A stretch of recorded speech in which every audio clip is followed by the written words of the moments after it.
Cheguei para alegrar a sua quinta-feira aqui no Saúde é Felicidade com mais um programa. Vou lembrar você que ainda não ativou os sininhos aí, se inscreva no canal. Você que não se inscreveu, se inscreva.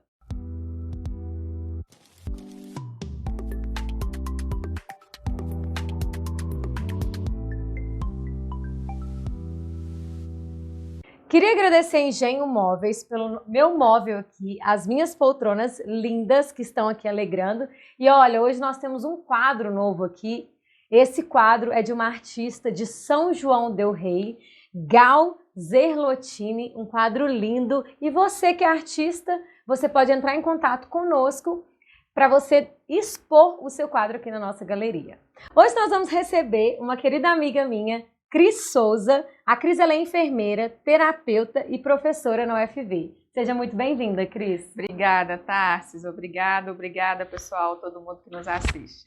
A Cris, gente, ela é professora na UFV, enfermeira, mas hoje ela tem um trabalho específico, né, que ela direcionou. Conta pra gente um pouquinho, Cris. Então, Tarsis, já faz um tempinho, né, aproximadamente uns 6 meses, em que eu venho focando todo o meu trabalho em saber como que é essa relação entre mente e corpo. Então eu tenho aprofundado todo o meu estudo de cuidado em saúde, de cuidado integral, por essa visão sobre como que o nosso corpo fala das nossas emoções. Porque cada vez mais, né, os estudos mostram que mente e corpo são uma coisa só. Né? Nós não somos seres separados, nós somos seres integrados. Então, o que a nossa mente sente, o nosso corpo também sente. Então, quando nossa boca cala sobre algo que nós sentimos, o nosso corpo fala. E aí fala através de sintomas que podem ser sintomas físicos ou sintomas comportamentais. Super interessante. A Cris sabe, né, que eu trabalho com mentoria e emagrecimento e eu super acredito nisso que a Cris está falando e super defendo, Cris. Então, tipo, conta pra gente um pouquinho, então, como que fica claro, como que a gente consegue perceber ou entende que as emoções, elas adoecem mesmo o corpo. Certo. É importante todo mundo que está nos assistindo aqui ampliar um pouco o seu olhar, né? Porque a gente sempre vê a doença como algo ruim. Mas o que eu quero chamar a atenção aqui hoje é que nem todo sintoma é ruim. Ele pode ser uma resposta biológica do nosso corpo a um evento estressor que a gente vive. Por quê? Cada pedaço do nosso corpo, cada órgão tem uma função. Então, quando a gente é exposto a algum evento estressor que nos tira do nosso estado de equilíbrio, vai acontecer uma ativação de uma área específica no nosso cérebro e isso vai gerar uma resposta em algum local do nosso corpo, de modo a tentar voltar o nosso corpo para o estado de equilíbrio. Eu gosto de dar sempre o exemplo de um filme, né? Quando a gente está assistindo um filme e passa uma cena lá muito emocionante, automaticamente a gente não chora e o coração não acelera. Então, por que que isso não aconteceria com outros órgãos do nosso corpo? Por exemplo, quando você passa por uma situação, uma traição, vamos supor que você foi traída por alguém que você gosta muito, e aí você considera que aquilo ali é uma sujeira, uma sacanagem. Qual é o órgão responsável por eliminar as sujeiras do nosso corpo? Aquilo que não nos serve mais. Intestino? O nosso intestino. Então, automaticamente, se você percebeu a situação como uma sujeira, o seu intestino vai ser ativado e você pode desenvolver uma diarreia, né? Ou o seu estômago pode ver aquilo como algo muito ruim e quer colocar para fora, e aí vem o vômito e assim por diante. Nossa, super interessante. A Cris vai falar um pouquinho mais sobre isso após o nosso intervalo.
volta aqui no programa Saúde é Felicidade. Eu queria agradecer os nossos patrocinadores do programa que vocês viram aí no intervalo.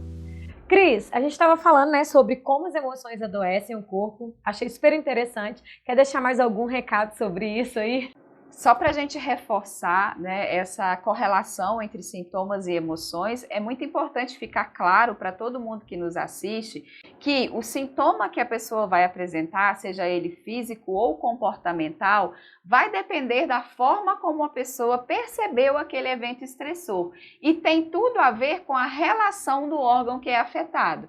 Então, por exemplo, como eu dei o exemplo no anterior do intestino, né? A gente tem outros exemplos também que a gente pode citar aqui para ficar mais claro, para as pessoas perceberem sobre como o nosso corpo reage às nossas emoções. Então dá aí os exemplos, Cris. Um exemplo que a gente pode citar é, por exemplo, o aumento de peso e até a obesidade, né? Se a gente for pensar na função biológica da gordura, né? A gordura tem várias funções, mas uma das principais funções da gordura é o quê? Proteção, né? Proteção então, quando a pessoa se sente desprotegida, né, ela sente que ela falta proteção, ela pode acumular uma camada maior de gordura. Por exemplo, uma mãe que ainda sente que quer proteger os filhos como se eles ainda estivessem dentro da barriga, ela pode desenvolver uma camada de gordura abdominal maior, né? Outra função da gordura é a proteção e a produção de calor. Então, pessoas que muitas vezes passaram por algumas perdas significativas, né, em que falta o calor humano, também podem ter esse aumento da gordura corporal. Ou, por exemplo, quando a pessoa quer ser maior, quer ser forte, que ela sente que precisa ser forte para dar conta de alguma coisa, quer ocupar o seu espaço, quer ser vista em determinado espaço. Então, essas pessoas que têm essas necessidades, inconscientemente, elas começam a reter gordura no corpo. Ô, Cris, faz muito sentido. Inclusive, eu conheci um caso de uma família em que os pais se separaram e a filha mais velha, ela tomou conta da família e ela engordou muito. Uhum. Na hora que você falou, nessa posição de ser forte, não sei o que, eu lembrei assim na hora dela de como ela agia. Ela agia como mãe dos outros irmãos, dona da casa. Faz muito sentido, né, Cris? E é por isso que quando a gente vai falar em cuidado integral, não tem como a gente olhar só para o sintoma em si. Nós precisamos de olhar para o indivíduo como um todo, porque são vários os vazios emocionais que se apresentam ali naquele sintoma. Então, por isso que eu costumo dizer que é um olhar para muito além do aparente. Muito bom. Cris, você podia dar outros exemplos sem ser assim da obesidade? Tem algum outro exemplo? Tem um exemplo, por exemplo, de problemas de pele, que é algo que eu atendo muito, né? Eu atendo muito no projeto Voz ao Corpo, que é o projeto que hoje eu atuo como terapeuta, né? Os problemas de pele falam muito sobre conflitos de separação, porque a pele é o nosso órgão de contato com o outro, né? Então, quando eu chego a um paciente com problemas com sintomas de pele, eu já sei aonde que eu tenho que buscar, eu tenho que ir lá ver qual que foi a separação desejada ou indesejada que esse indivíduo viveu, para a gente então olhar para essa dor e ressignificar e assim contribuir com a remissão dos sintomas. Muito interessante. No próximo bloco, a Cris vai continuar falando um pouquinho sobre esse assunto.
Voltamos com o nosso último bloco. E ó, eu vou deixar aqui as redes sociais da Cris para você começar a seguir ela aí e ter mais informações. Cris, eu fiquei super curiosa. De onde que surgiu tudo isso? Como que aconteceu? Explica um pouquinho pra gente. Joia, Tarsis. Tudo isso que eu estou falando aqui são os princípios do que a gente chama de nova medicina germânica. Essa nova medicina germânica, ela vem justamente para poder ampliar esse olhar sobre os sintomas. E para a nova medicina germânica, a doença, ela não é algo ruim, mas ela é sim um sistema biológico de sobrevivência, ou seja, é uma resposta do nosso corpo a algum conflito emocional que a gente vive, né? Então, tudo o que a gente vive para a nova medicina germânica tem alguma causa emocional por trás. Obviamente que o tratamento dos sintomas, ele nunca deve negligenciar o tratamento médico convencional. Esse é apenas uma outra visão, uma visão complementar de cuidado, porque o ser humano é complexo, né? Nós não somos feitos de uma única dimensão. Então, não se pode pensar o cuidado também como uma única forma de olhar. Então, por isso que a gente olha também para as emoções quando a gente vai tratar os sintomas. Seria, então, Cris, um complemento em algum tratamento? Isso.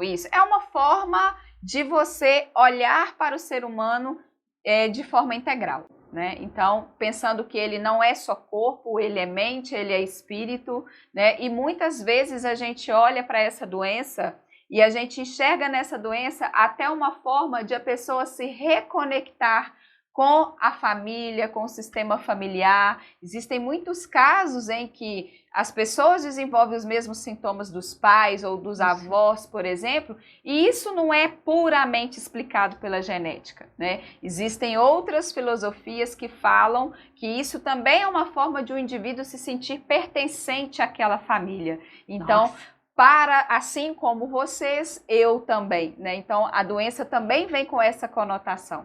Mas o que eu acho que é importante reforçar com todos aqui é que nós nunca devemos negligenciar as nossas emoções. Porque o que nós pensamos e a nossa boca cala, o nosso corpo fala. E ele fala de diferentes formas. Se a gente aprender a ouvir e a dar voz ao nosso corpo, nós seremos pessoas emocionalmente muito mais equilibradas. Equilibradas, estáveis. Sou super a favor disso, Cris.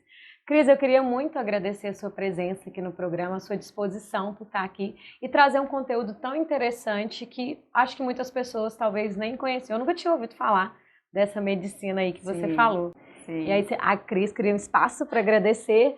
Pode deixar aí o seu recadinho que você quer deixar para todo mundo, Cris.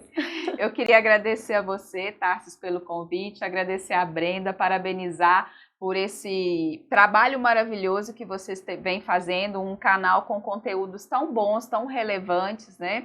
E agradecer pela oportunidade de trazer esse assunto aqui, porque a minha intenção é essa, é que cada vez mais as pessoas tenham conhecimento disso, porque isso um dia mudou a minha vida e eu quero também que isso alcance outras e outras pessoas. Eu percebo a sua mudança, viu?